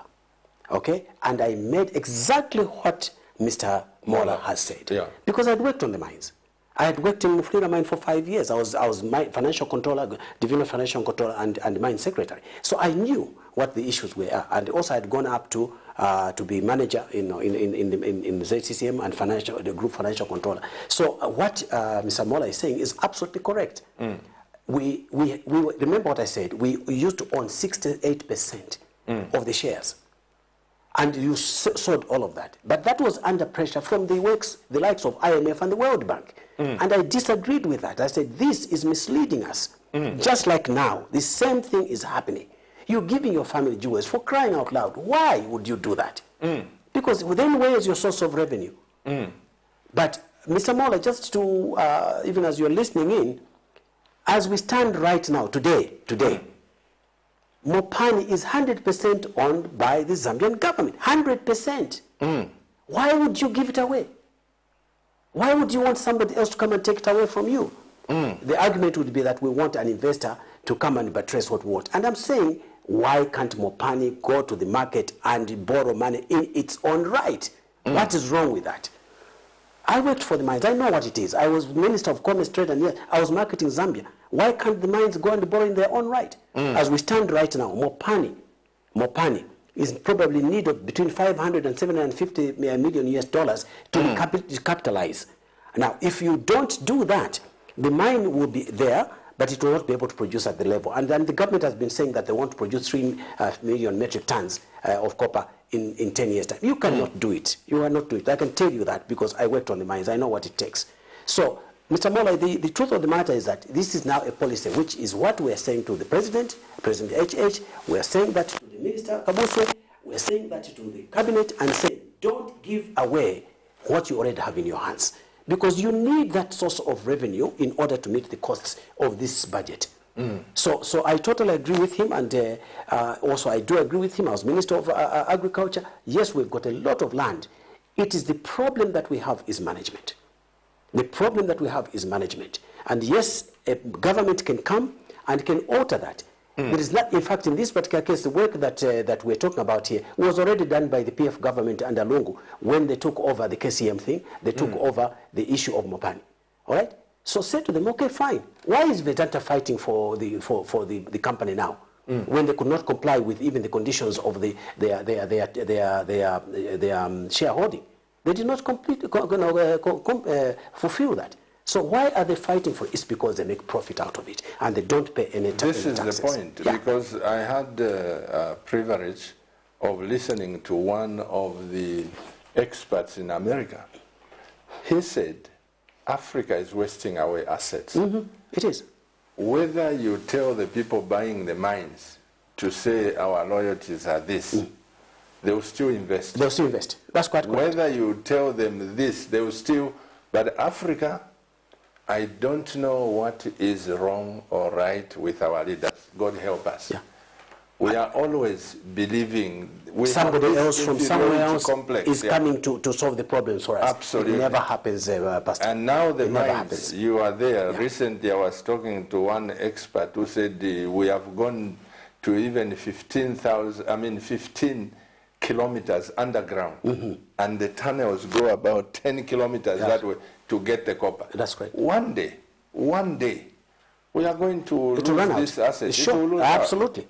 So, well, just to buttress on that, look at what happened with the agreement that, strangely enough, the Lungu government agreed to. And to be honest with you, that's just nonsensical. Under Mopani, when the Mopani was saying they are selling they are selling it for $1, I can tell you this: these guys will never give you anything for free. They will never do it. Really? They will never do it. And then they said, but the condition is that 80% of your production must come to us. Okay, they did that? Yeah, that's what they said. For what reason? Why should I give you? You are not a shareholder. You don't own the ore, and you're asking me to give you 80%. For what reason should I do that? And has the government agreed? That's what the Lungu government agreed to. And this is why, that's what it needs to be reversed. And I was expecting that the HH government would have gone back there and said, we are not going to do this. We now own it 100%. It's up to us. Get these guys at Mopani to go and borrow in their own right. Go to New York, go to London, go to Geneva, go to Singapore. Go and borrow that money at a very affordable rate. Why not do that? And if you bring in a partner, why don't you say to the partner, well, you can take 40%, you can take 45%, you can, but no more than 51%. Why don't you do that? What's so difficult about it? And I'm afraid, Mr. Mola, I have to agree with you. I have got the same problems, and this is what I would like to ask our current government: why are you not doing that? Why are you giving away? Now we hear that they have given away the cobalt rights and the copper rights between us and Congo so that the American companies can come in. Why would you do that to make electric cars? Why don't we do that ourselves? Technology you can buy. And the United States is not even the country that sells the biggest number of electric vehicles. It is China that is selling to Europe. So why do you want to do that? Is there any talk to that, or? It's in the clips, it's in the social media, because the government has not come back to us to explain to us. And I would expect that President HH should really come out to the people and explain what is done, like what President Kaunda used to do. After he has gone to a conference, he'll come back and report back and say, this is what we've done on your behalf, these are the reasons for it. So, and it should do the same thing, for crying out loud. Why not explain to the people what you're trying to do? Even if it's a good thing, you should keep quiet and you keep it yourself. People cannot support something you don't know. You can't do that. Now, Honorable, who is going to hold members of Parliament accountable for that ore which they are selling? Because my heart is bleeding. I can tell you that. I found, we were with my wife, we went for the funeral in Kapiri, and we found a truck of the same ore. It had flipped, and there was dust there. Everywhere. You thought it was dust. Yeah. I said, honey, this is what I said.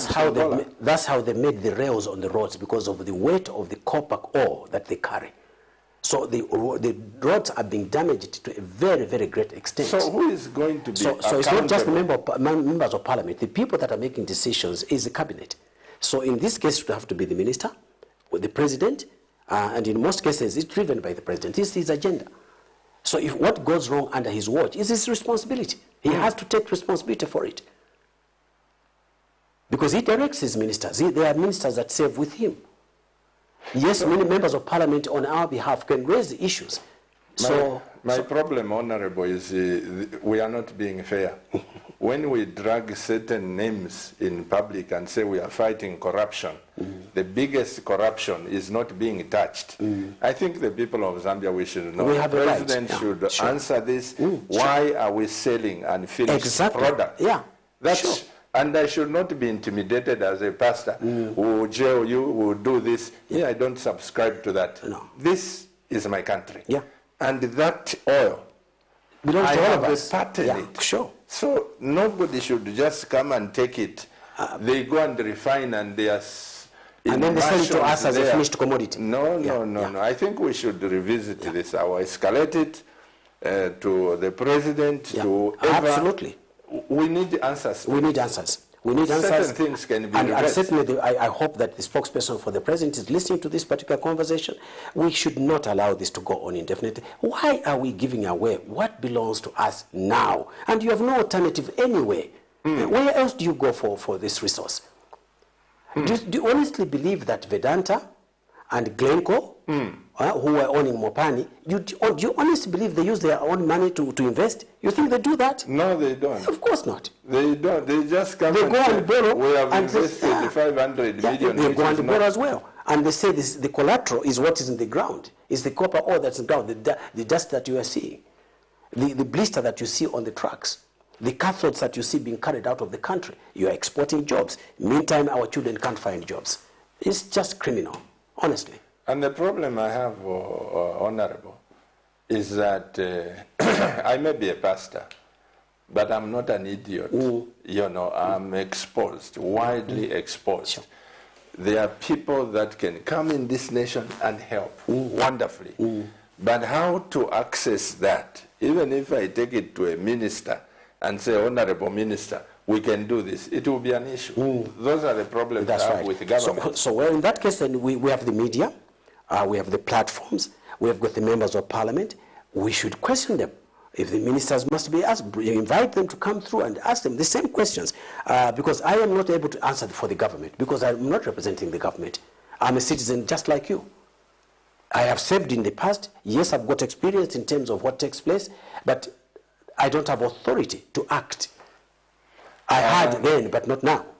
I'm believing God that the next national matters, I'll have one government official if they'll accept to come and help the nation to enlighten us. I am a very strong believer that every Zambian must have the best. We deserve the best. We did. Honorable, Britain is not as rich as Zambia in terms of resources. Not even Sweden. Not even Japan. France. Not even Japan. No. But why are we where we are? We are not even... It's a management problem. Singapore is not even better than Zambia. But in terms of resource. It's a management issue. I think that we have this inferiority complex. We think that we are not as good, but also there's a lot of demand for something for my pocket. Something for my pocket. In fact, we should be doing a lot more than that. This is what is killing Africa. Let's take some... By the way, sorry, Honorable, I just have to read this. It came through my box. This is just a comment on what we're talking about. Okay. That the aircraft has this. I can't read. That's why it was bought through defense. And it says, how much does it cost to armor a VIP vehicle or presidential Benz? It has cost. You cannot compare a presidential Benz, which is a 600 armored, to armored. Sure. So you cannot compare the Gulf Stream at this price and this and that, but that we don't want to dive into it. Because we don't know the details, so I don't think it is to be justified for us to argue about that. We can't go into that. Sure. But I want to urge government, those of you who are in government, you are there not to please a person. You are there not to please your party. You are there to look after the interests of the Zambian people, and don't to be there saving for your betterment of the stomachs. Remember, you are not the first minister, you are not the last. Many people have saved, they've gone to the grave, others have retired. They sat in the seat that you are in. Please, learn to please the people of Zambia, learn to honor God through your decisions. Right. This mine issue, Mr. Honorable Paul Kabuswe, this mine issue, look at it. We don't want that ore to be taken in trucks, trains, out of this country. You are selling away the soul of this country. Certain policies must come to an end. And may God bless this great nation of Zambia. I want to see if we have text messages. Right, fair enough. Let's take them, and if there are any. Good evening, Pastor and Mr. SICHINGA. From what I have seen with our political setup in our country, we have only politicians and no leaders. No wonder the mess we are in today. Absolutely. Is there a difference between politicians and leaders? There is. Yeah. There's significant difference. Significant difference. All right. Don't give me that late honorable comment, because that is of interest, that we are having more politicians than leaders. What is a politician? He one who practices politics. Okay, it does not necessarily make them a leader. It is not because they are protecting the interests of the general public. And while I was serving as a consultant, I went to Solwezi, and we had a workshop there, and the people of Northwestern were saying, how come you are mining copper from here, but we are not getting any benefit from it? Is there a portion? Yeah, it says, is there a portion that you can leave here for us to develop Northwestern? Can you imagine? Yeah. So I mean, these are legitimate issues that they are raising, and I think that's very, very important for us to acknowledge that the leaders think in terms of what is good for the state. And I want to emphasize this. There must be in our minds, those of us who aspire to be in leadership, it must be the state first, party, individuals later. Why? Because a successful country is going to support a lot more people. A successful individual may only support themselves. So if you're a good politician, you are able to do wango your way and do whatever you want to do, it may help your family. It may help your immediate clan. But how about the rest? What happens to them? Is it your party, PF, which said Zambia first, or the UPND or UNIP, Zambia first? No, which political party? I can't remember. First? I can't remember that. But what I'm saying is that the country must be first. PF said you must be a cadre to occupy any position, and it was wrong. It was wrong. Absolutely. And you can't say, because when you become a leader, when you are a leader of a nation, you are a leader for everybody. Everybody who belongs to your party and doesn't belong to your party. And this is why in PF you saw that cadres were more powerful than a politician. And you know the consequences of that. And they would say anything to us as preachers. They would a cadre was just they were they were the. So clearly that was wrong, and as I've said to you, one of the reasons why I did not support that particular for 2016, and I did go ahead and support UPND is because that to me is unacceptable. If it happens in UPND, it will still be unacceptable. So you are agreeing with the men or woman who wrote that they are more politicians and I totally agree. I totally agree, because a leader is one that goes beyond the politics. So how do we change the narrative? By going to the grassroots level. Well, now it is a system change, it's a mindset change. No. To say that this person who is standing as an MP on this platform, even though it's popular, the independent or this one from a minority party is a leader than this one. How do we need to educate everybody. So political education, civic education, and as opposed to people assuming that because then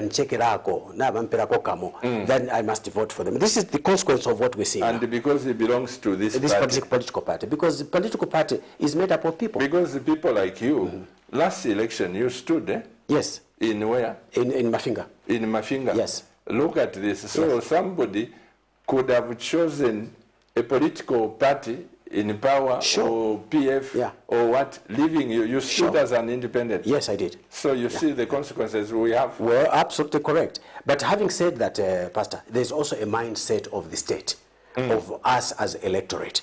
And I think that the truth of the matter is that the people must be educated as well. The electors, the electorate must be educated. And I think that there was I think there was another item on the... Yeah, there was another. I just stopped it. Give us that text message. Honorable Bob SICHINGA, excuse me. Thank you for the good explanation on issues that is happening in Zambia, especially on aircraft issue. I can see that the government is doing fine. With what you have explained, I can see that Zambia is in good hands. I believe in this new Dawn government with all my heart. They are here to make our lives better, to please, so please let's support this government for them to do better. I'm Evans Chilofia from Kitwe. This is a good campaign. Yes, it is. Well, you see, sometimes it's not. It may not even be Mr. Evans Chilofia. Okay, you know, this you have to take with a pinch of salt. Let's put it that way. But having said that, that's the freedom we want. We want to be able to, people to express whatever it is that they're expressing. That is an opinion. That is given an opinion. I am watching you, Pastor, from Chazanga. According to me, let the jet be sold so that the money can be channeled to health sector, education, agriculture for the benefit of all citizens.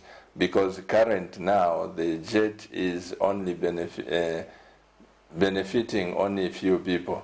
Most of Zambians, we don't benefit from it Friday. Now, just that kind of thought. Yes. I want to ask, Honorable. This man says, let the jet be sold so that money can be used in the health sector and other things. Yes. Fine, jet is sold.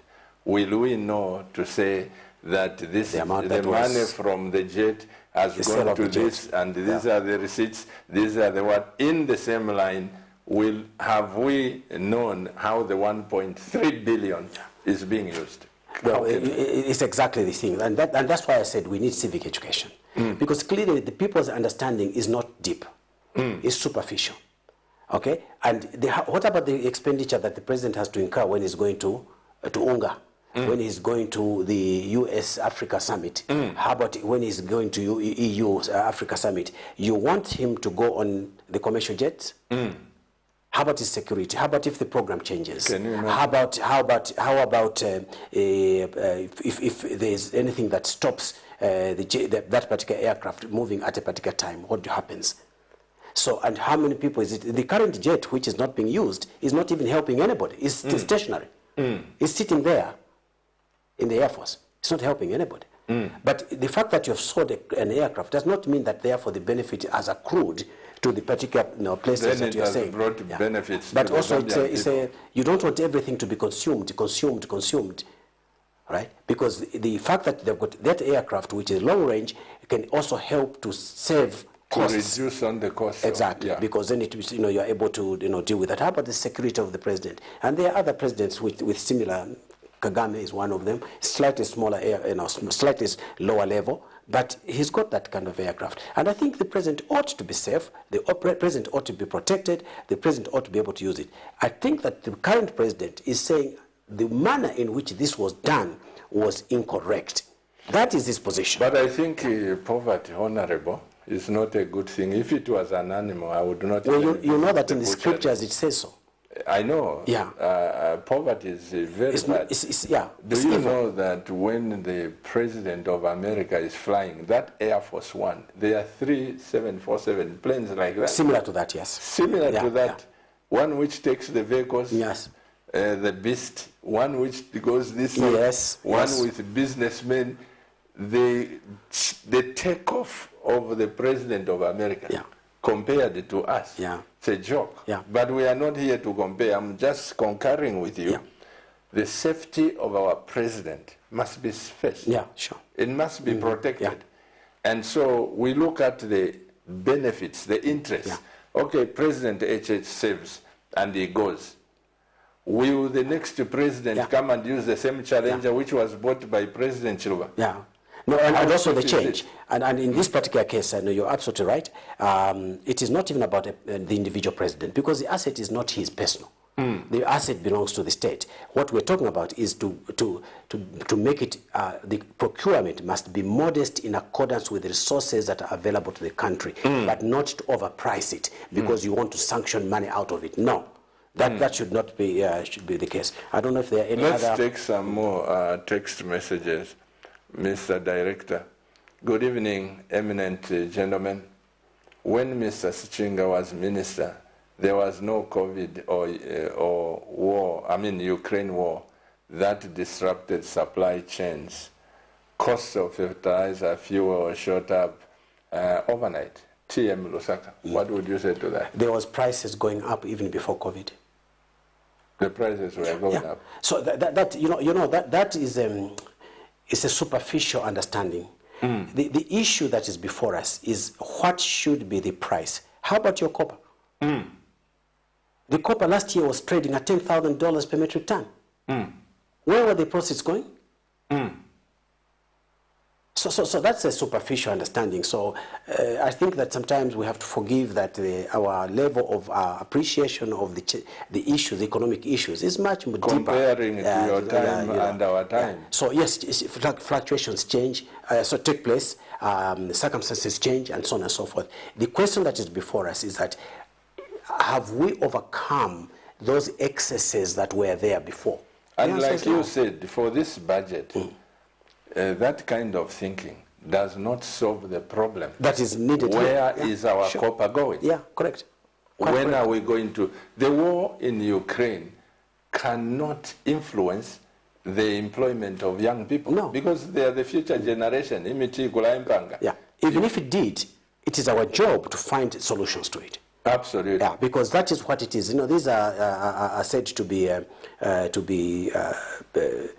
changes, fundamental changes that take place in an economy, and therefore we need to work to overcome them. That's what the challenge to any political leadership is about. Yeah. So well, it's an entitlement, but it's all very superficial understanding.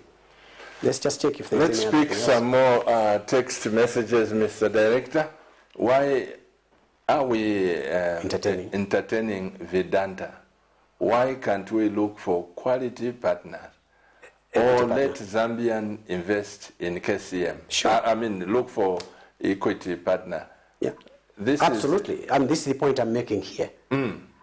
Look, ZCCM used to own 68% of the mines.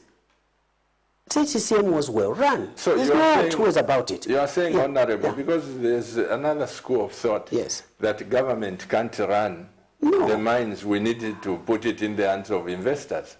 No, I disagree with that. ZCCM is owned by government. Everywhere in the world, government have got instruments they use in order to protect their interests as a nation. In fact, if you may remember, and at the privatization stage, the Privatization Act had a provision that there's a golden share. Even if you buy the mines, we still have an interest in it for another 5 years after it has been sold. Why was that so? It's because you want to protect your interest. So all I'm saying is that why can't Mopani, why can't KCM go and acquire its own capital? Simple, borrow. For equity partner. Because you've got the oil in the ground, it's yours. It belongs to the government. What is the big issue? Find the right people to run the mines, competent people who can run the mines, and there are many. I can tell you, Honorable, that these people make billions, and they enjoy the profits. You think the Vedanta would be fighting if it was not making profit? You think they do it because they want to make losses? Zambia. No, come on. So that's somebody said to me, Honorable, he said, Pastor Chiluba, if the investor is not a Zambian, no investor will come and love your country more than yourself. Of course, yeah, absolutely correct. Because that investor, where he's coming from, he has got other projects to invest in. So they will use your resources to develop. And this is what you are saying, that when we sell that oil, we are just depleting the jobs for the Zambian people, absolutely. the youths. You are exporting the jobs. So as far as I'm concerned, there's no way in today's circumstances you cannot be able to run the mines. We ran them before. Can you, I always ask this, Honorable, can you advise the President? Can you advise the Minister of, you've got the experience. When you see things are going wrong, can you take time to just say, President Open State House, I want to tell you where you are going wrong with your government. We can run this. It depends. It depends on the, how shall we say, the attitude of the leader, whether it's HH or the minister.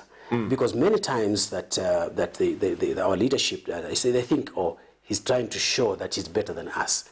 Okay. And I think that that's difficult. And also just accessing somebody who is in the State House, it has to be him or her to ask for you.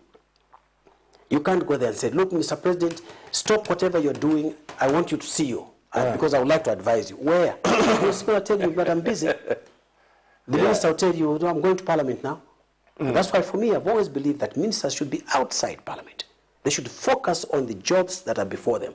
And I said so in the Sutter government, I maintain that particular position.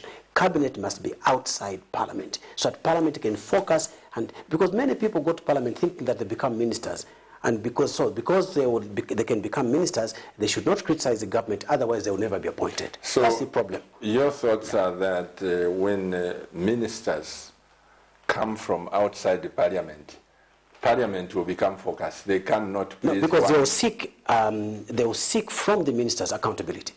And that would reduce. Because now the ministers, right, are still voting inside Parliament, so they have got a double bite at the cherry. I'm telling you. Yeah. So who is checking them? They go there to make the laws. They sit in cabinet and say, we want to buy this, we want to do this. Then they go and convince members of Parliament to vote. They add to the numbers. And also those guys, because they also want to be appointed, especially on the ruling party, they also want to be appointed as ministers. They will not criticize what the other colleagues are doing, or even correct it. I'm not even saying criticize, but they will not advise, give a full advice of what they expect. So I don't know if there is anything else that is destroying the nation, Honorable. So we have to relook, we have to rethink about our political structures and see how we can deal with it. One of the things that I've taken tonight, Honorable, we are in news time. I want Zambia to find a way to hold members of Parliament accountable. More accountable, yeah. Because, like you say, the same ministers from cabinet, they know if we buy these things, we have a share in there. You are crucifying few individuals for corruption, and yet the biggest corruptors could even be in cabinet, but could even be in Parliament. I don't know, because you see, I don't know how a minister get involved, because minister cannot procure. You don't sign any checks. You don't do the procurement. That's done by somebody. But influence, yes. You just said, Honorable, that to pass that motion, it's the same ministers. It includes the ministers. Definitely. The same ministers, they go to Parliament, and they are the same ones who vote. That is correct. So I'm concurring with you. If you have ministers who come from outside Parliament, leave members of Parliament. To do parliamentary work, and then to supervise, according to the Constitution, to supervise the cabinet. Oh.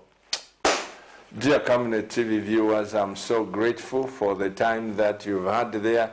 I can tell you that when we sit on national matters, time does not allow us to go ahead and just meet all your aspirations.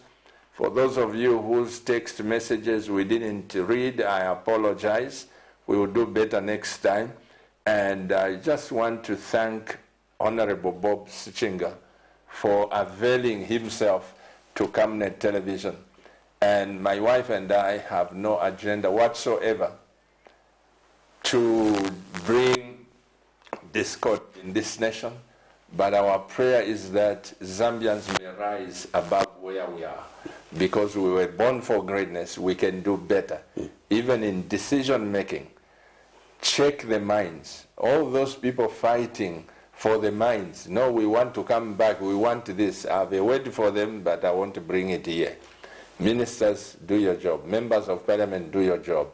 On behalf of my wife, on behalf of the Cabinet television staff, I am so grateful to all of you who are watching. And by the way, Honorable, next time we should talk about this because the World Cup has just finished. My heart looked at how far Morocco went because a lot of those boys, they play in European soccer. Yes, absolutely. Have you seen how they took their friends? Yes. The first African team to reach the semi-finals. And where is Zambia? Because we have no vision to plan for these boys to be playing in. That's for another topic. Yes, it says where there's no vision, people perish. On behalf of my wife, I thank you. Thank you so much, indeed, for having me on the program. Keep watching Cabinet TV because Cabinet TV is not just another channel. We'll see you on Monday, God willing, with another guest. Be tuned.